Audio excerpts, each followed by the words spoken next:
तो अब चलते हैं शाम के लिए सब्जी बनाने।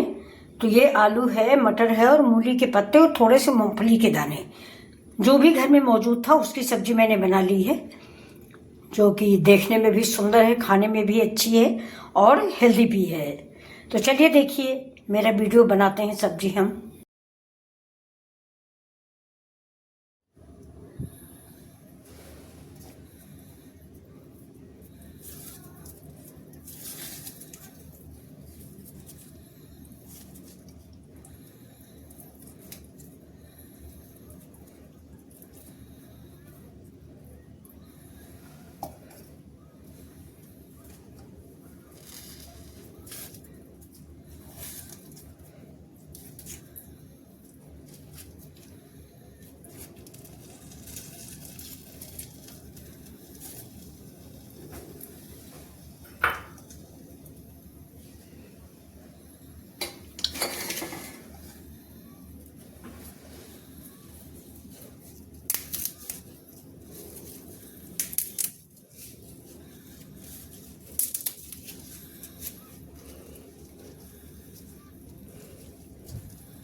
तो ये देखिए दोस्तों, लगे हाथ मैंने शाम के खाने के लिए सब्जी भी बना ली है।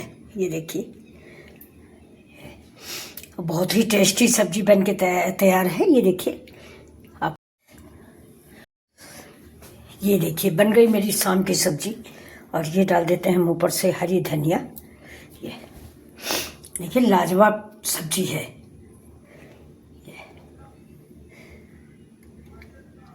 ये साथ में हमारे खेत की मूली है। ये देखिए, इसी के पत्ते मैंने डाले हैं।